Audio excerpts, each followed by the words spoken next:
All right, back now to the Mueller hearing scheduled for Wednesday. The president says he's not going to be watching. One person who is going to be watching, freshman California Congressman, Democratic member of the House Oversight Committee, Harley Rouda. He's going to be watching because he's going to be there. Good to see you, sir. Appreciate it as always.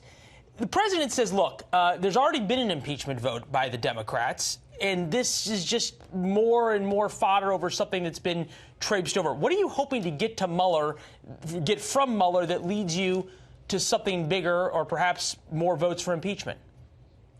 We want to dig in deeper on the Mueller report and have him actually talk about his findings. You know, the sad reality is a lot of people haven't read the report, including a lot of members of Congress. And we know that we are a nation that watches the screen, whether it's the small screen or the big screen and anything in between.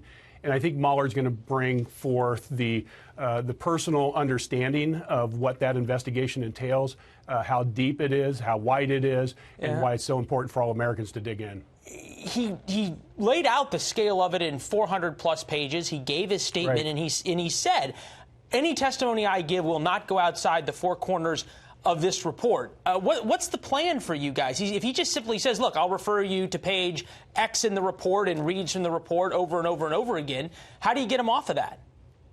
Well, that's going to be a bit of a challenge if he holds true to his statement. But listen, we cannot lose sight. Do you have any reason to believe he's not going to hold true to his statement?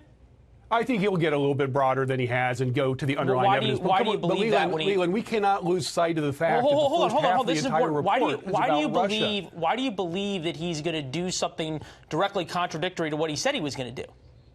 Because I think the questions, he's a patriot. He is someone who is been confirmed by the Senate and is going to do his job that he was hired to do by the Republican Congress. And if that requires him to answer questions more in depth and give a little bit more context to what the final report says, I'm quite encouraged that he'll do so. You don't want to share with us any of the questions you're going to ask him ahead of time, do you? Unfortunately, I'm not going to be asking questions because it's going to be judiciary and intelligence, not oversight. But I will be watching with a close eye, like most Americans who want to know what transpired and hold Russia accountable for their interference. All right. Appreciate that. Let's move on to some of your fellow members of the Democratic Party. The Squad, Ilhan Omar, tweeting this. You should end this charade and accept that this racist president wants every black, brown person deported and Muslim banned. His immigration policies say this much. We can fact check that. I don't think any of his policies say that. But do you agree with it? Is that helpful?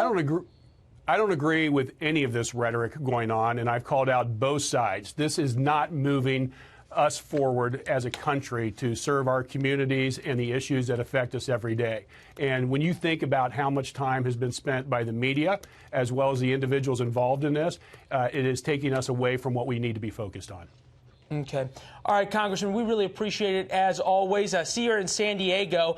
It's a little bit warmer here in D.C. Thanks, Leland. All right, safe travels to the swamp. We'll see you in a couple days. Thank you, sir.